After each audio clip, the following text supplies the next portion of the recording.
Welcome back. Hello, everyone. This is Architect Founders Diary.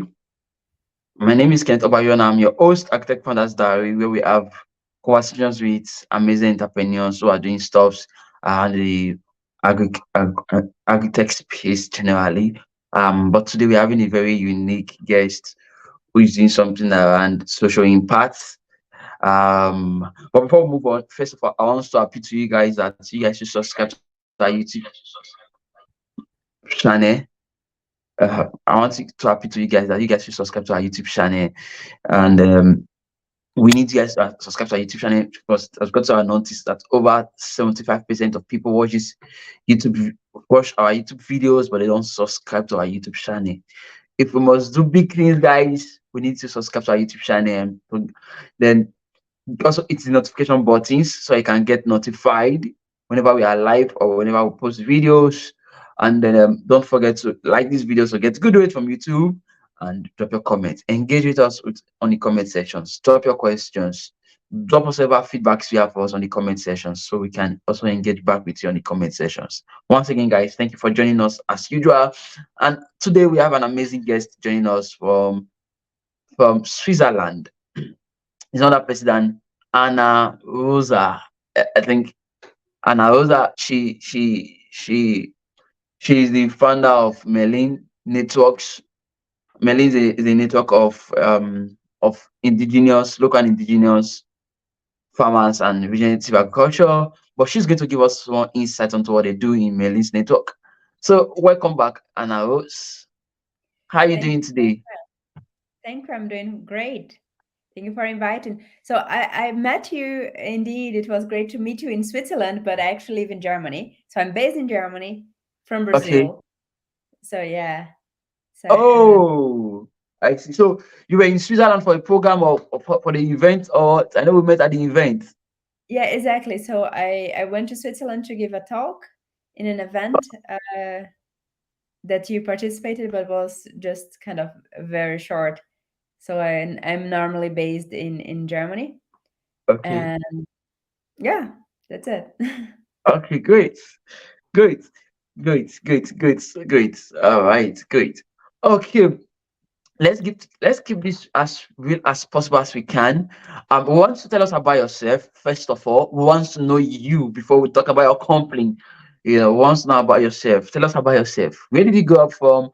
And I know you've mentioned you grew up from Brazil, but you currently live in Germany. So but tell us about yourself. Tell us generally. We want to know more about you first before we talk about your company. Tell us about yourself. Where you grew up from, everything. Where it all begin from. Tell us about yourself. So I'm Brazilian. I grew up in the north of Brazil, so around Mhm. the Amazon area, and I that's where I grew up. And during my studies, I came to Germany and for an exchange. Then I went back to Brazil and kept always somehow the interest on making this bridge between the two countries to connect both the Brazilian perspective and the European one to kind of think about the international cooperation and how can we Okay. support each other on both yeah goals. So, so what brought you back to Germany? I'm right now in South Germany, so relatively close to Ulm. Not so far. I've seen you've been in Stuttgart. I'm not so far from it, like around 2 hours, I guess. I Ah, don't know. see, I see. Okay, so all right, great. So what is tell us about Merlin's network. We've talked about yourself. Tell us about Merlin's network. So Meli is a non-profit organization based in Germany, but Mm-hmm. delivering social impact. Mostly, like right now, we are focused in Brazil because that's where we started, and we are a network of indigenous and local communities. And because pretty much we understand that they know how to deliver many regenerative practices, and they need support to deliver that even more. So we empower them to to impact the world, because to positively impact the world is what they already have been doing for so long, and we want to enable them to do that even more. And yeah, so we in a nutshell, I can also mention, so we work a lot with regenerative agriculture, but also with native beekeeping. We are inspired by the native bees, the native stingless bees, so the Meli, that's where our name comes from. And we work a lot of tech for good, so with decentralized technologies, mostly with offline first and so on. And yeah, so what else? We work also a lot with what the communities want to do with storytelling, learning their stories, and hearing their perspectives and what they want to do is basically what we do mostly. Okay. So what inspired you to start Meli Bees Network?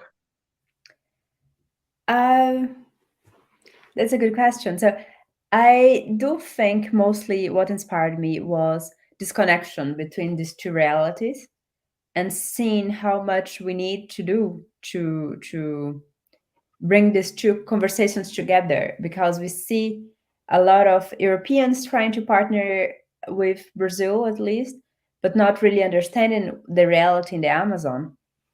And at the same time, I had a bunch of friends in the Brazilian Amazon who wanted to make this bridge and didn't know how to talk with the Europeans. So it's kind of, I don't think it was a lot about trying to make this bridge from the two groups of people that wanted to learn from each other and to support each other, but didn't know how to make this talk kind of. Okay. So what's been your biggest challenges so far since you started running this network? I do think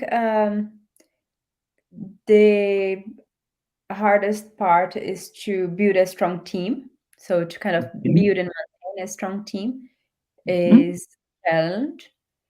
Um, but at the same time, it's also the support of what you do.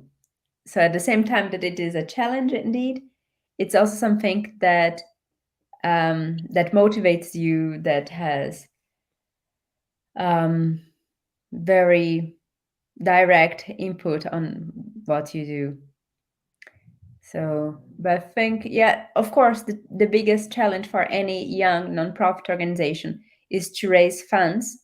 And I think the base funds, the funds for the structure of the organization is the hardest one, because when you have the project ready, it's relatively easy to approve the I find it relatively easy to approve the project, but at the same time, it's not so fast forward, especially if you want to develop projects that are really connected with the communities. It's a big challenge to make that we don't that the idea doesn't come to from my mind, but the idea comes from the community, and is work of connecting with the communities and make their idea ready to be fundable in a project is a challenge, and very few um, partners are willing to face this risk, I would say. Mm. Okay. Great. So how are you able to navigate the challenges of working with team members? In measure you have challenges, one of the biggest challenges is team members. So have you been able to navigate the space of working with team members? Oh yeah, the team. I do think, because we are an organization that is based in Germany and works a Mm-hmm. lot in Brazil, so it's kind of most of our. So we look for team members that speak all three languages, so Portuguese, English, and German. Mm-hmm. What can be a challenge very often. So it is. We have a quite strong team from both that kind of goes from service providers to scholarship holders to project based project managers and so on. So we do have like nowadays I mean, we just started Meli's third year, so now we are kind of starting to be able to establish ourselves a little bit. But at the same time, in the first and second year, we mostly had service providers, so we didn't have so many team members. It took a while until it kind of really we could really start building the team. And at the same time, we do have the big challenge of working in an online environment because all of us, most of the team members, are in different cities.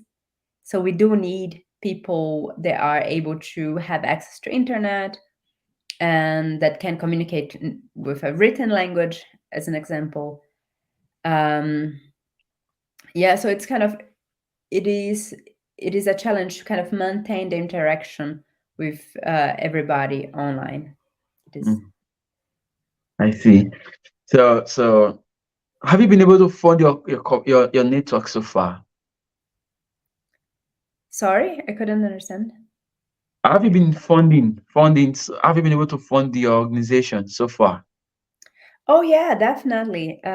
We have many funders uh, and donors, both clients and donors as well.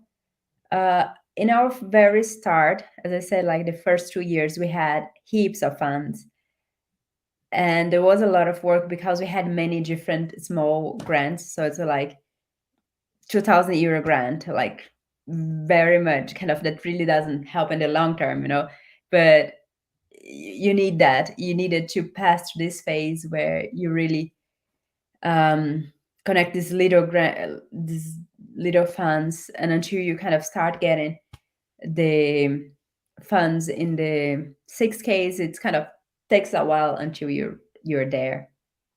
So, Okay, but at the same time, I do think it is important to learn to take these first years to also learn and to be ready to be able to manage the larger funds. great. So, Um, for guys listening to us, people listening to us, can you dive a bit into what non-profit organizations should be doing to be able to raise some, so able to attract some donors to the organizations? Can you touch a bit on that? What should non-profit organization be doing to attract donors to the organizations? okay, it's a lot about looking at what do you want to do and what Mm-hmm. can you do differently than what's being done until the moment. So I do think it's a lot. Okay, what's your value proposition, so to say? That's we probably have heard of it a number of times, but I do think it is quite important. So, and what's special about your organization? So let's think.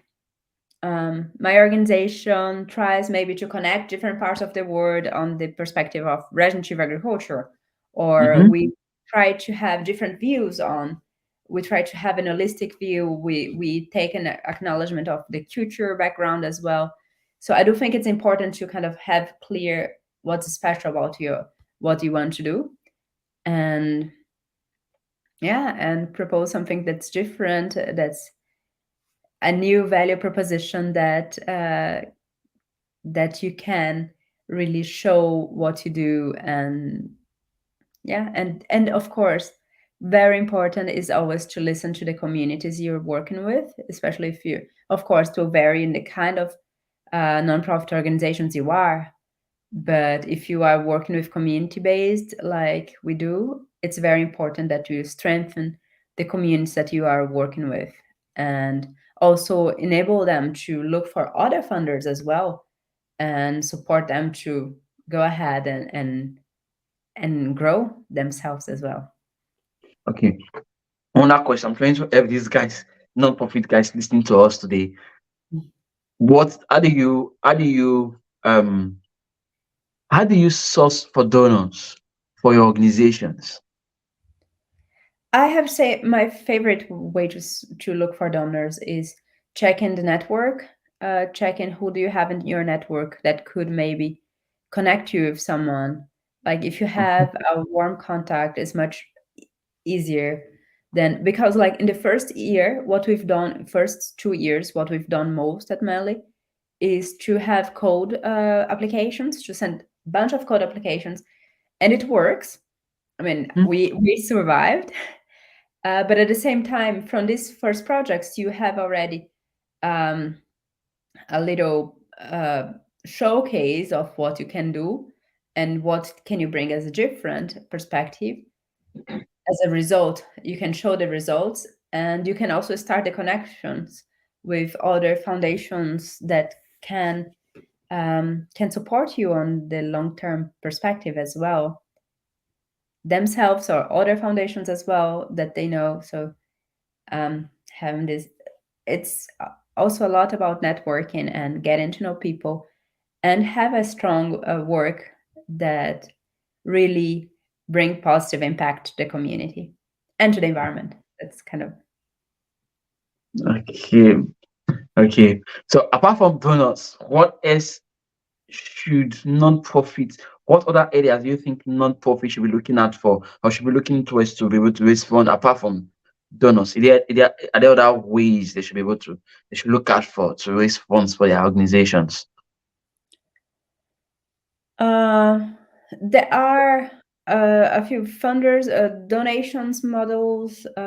We don't work so much with crowdfunding. I did a crowdfunding in the start, but we don't work with that nowadays. There are some How was your clients. crowdfunding? Did it work out for you? It did work, but we put a lot of, I think. So I was based in Germany, but even though I was based in Germany, I used to have a podcast in Portuguese for the Brazilians. So even though I was here, I was actually, my connections were mainly in Brazil, and I did a crowdfunding with that mostly Brazilians participated, and I saw like that was a lot of work. And for Brazil was quite a large crowdfunding. I mean, it was relatively okay. We raised more 12,000 reais, something like that. Was a significant amount of money for Brazilians. But like, if the Germans would ask me, okay, how much did you raise? And I was like, it was almost a shame because like in euros is really not much. It's like a little bit more than 2,000 euros. So it's and they saw that I put a lot of work on it. That was also a little bit about why I focus right now. Like even though we work in Brazil, we are a German-based organization, and we look for funds here because we see the larger potential on raising funds as well. Hmm. Great.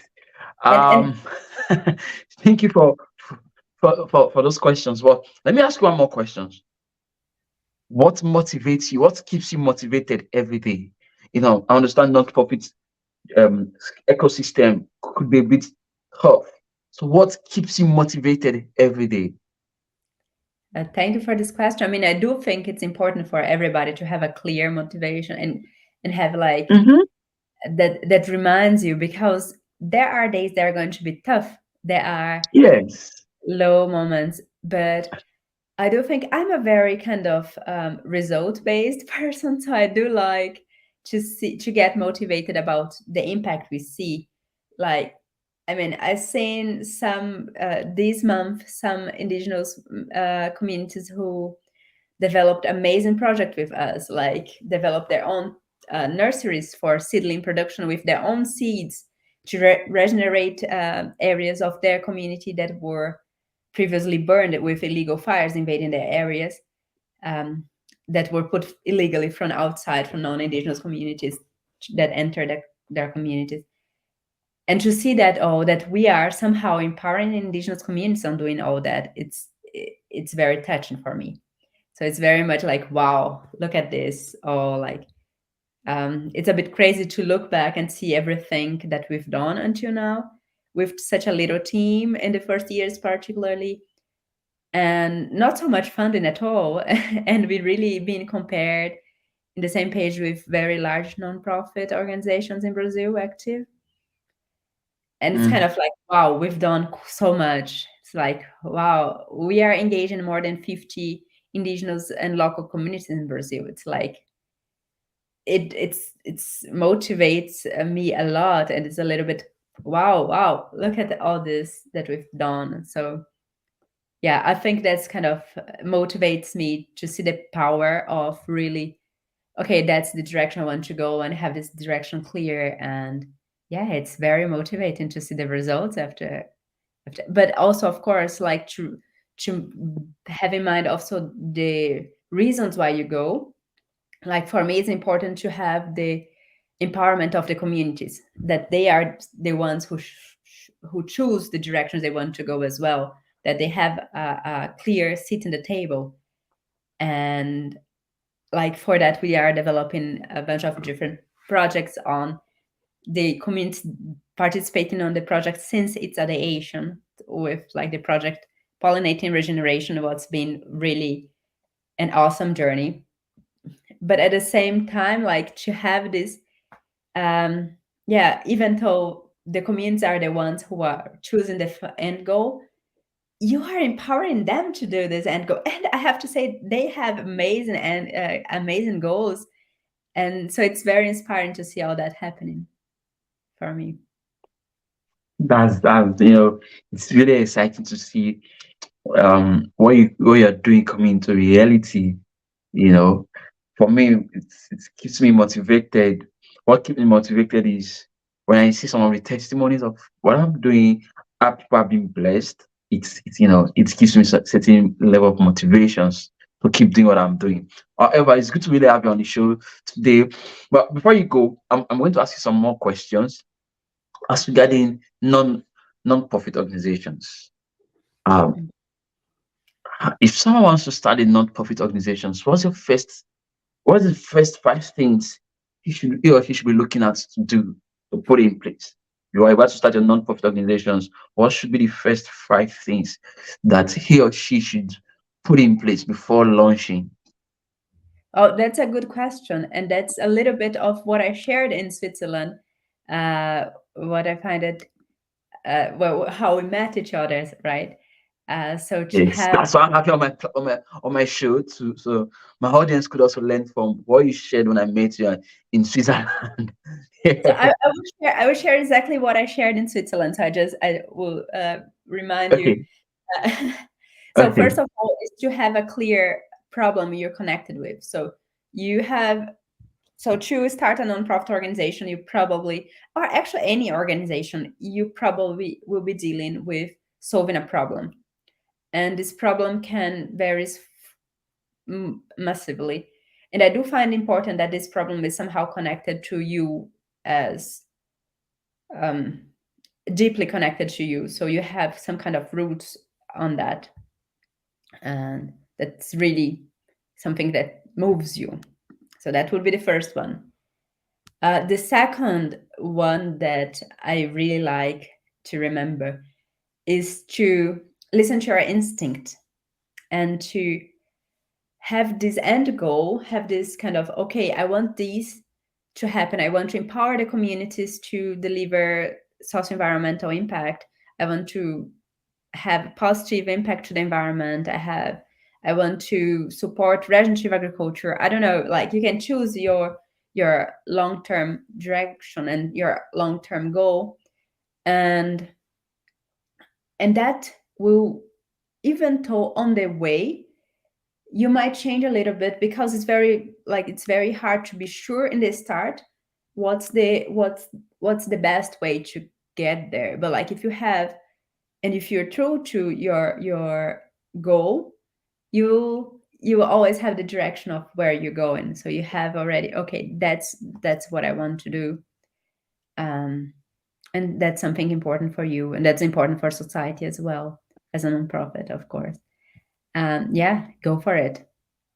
I do find also interesting and very important to have, to keep a beginner's mindset and to enjoy the way that you're going. Because if you if if you're doing something, it's very easy to feel yourself, oh, I'm super specialist. And at the same time, if you actually are open to learn all the time, and if you are open to gather more and more feedback, and get more like, okay, that's what's happening, so we can develop this new perspective on how to look at that. It's important to have this beginner's mindset, to be able to enjoy this flexibility to do the little change on the path for reaching your long-term goal. um, I do like also very much to have I saw you already had Christine from Thought for Food here, and she's very strong on that as well.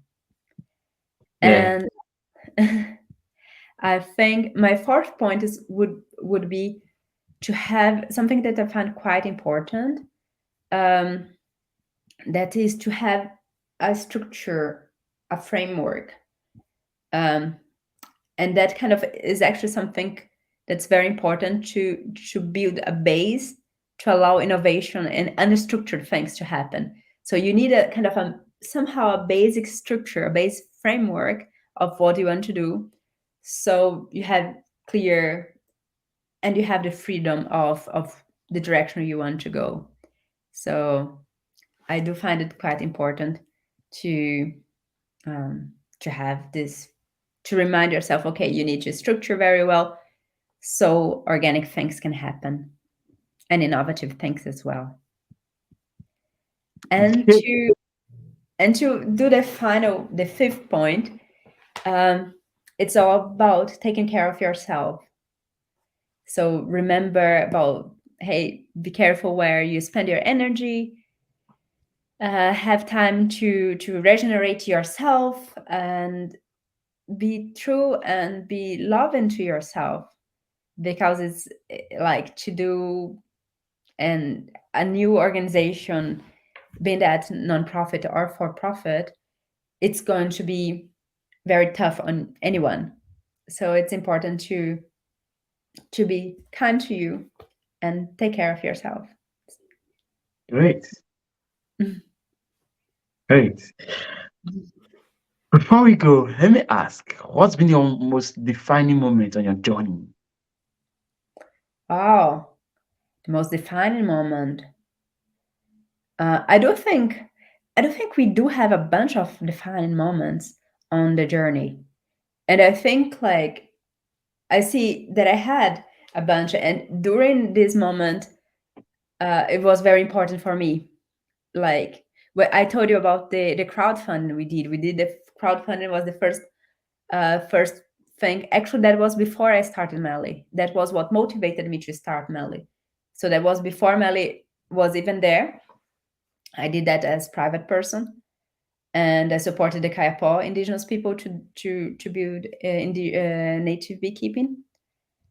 And that was kind of a moment, wow, there's a need for that. They, both indigenous and non-indigenous people, want to cooperate together, work, support each other for that to happen. So this was a big moment.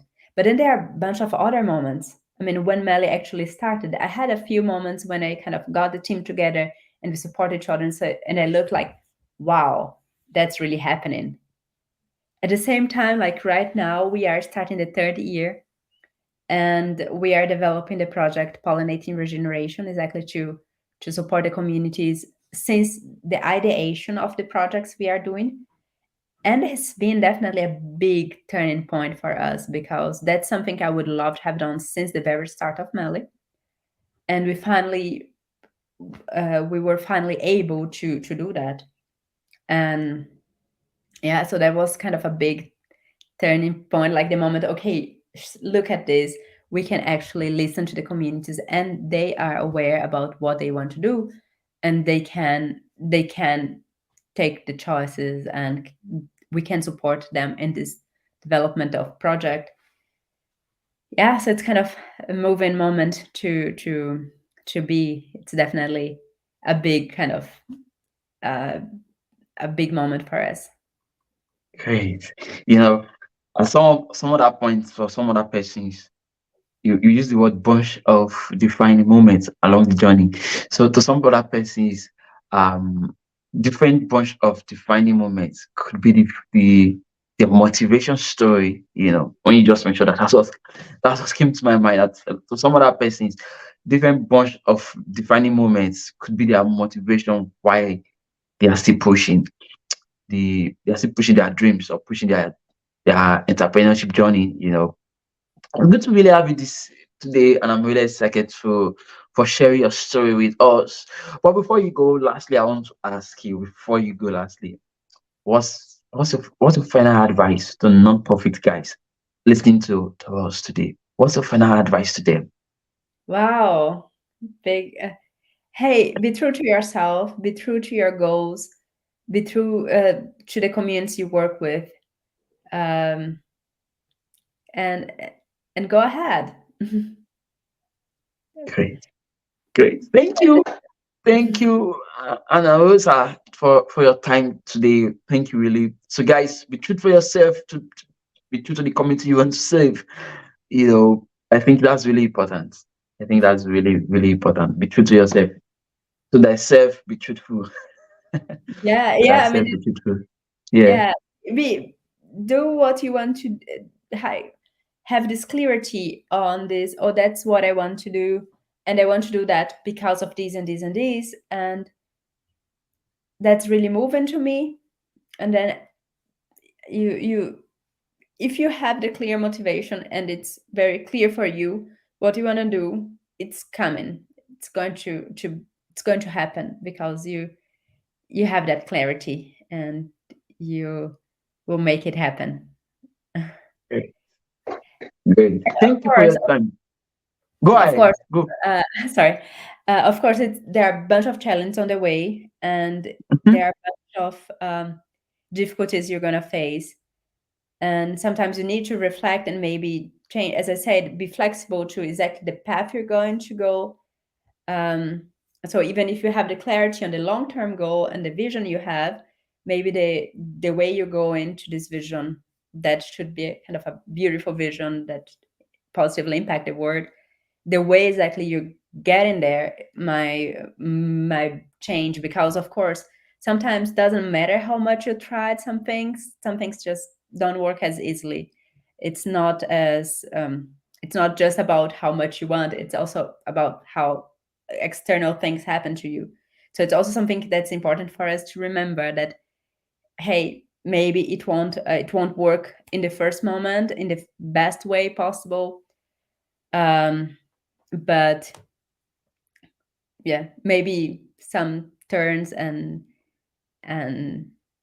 yeah, being kind to yourself, having this long-term perspective. And yeah, that would be, because we all know that sometimes things don't happen exactly as planned. So True. uh, so it's That's also very important true. to be patient and to understand your maybe things that don't go as planned, and you can still kind of try to find ways to have this end term goal. And maybe this end term goal is not as you plan, like the best way to reach that, it's not as you first planned.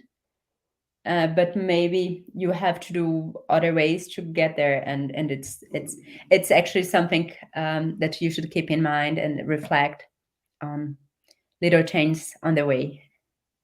Mm, great. Thank you for those words. You know, thank you for those words. Um, Thank you for those words. I'm grateful to have you on the platform today. Thank you for coming. Thank you for sharing your story with us.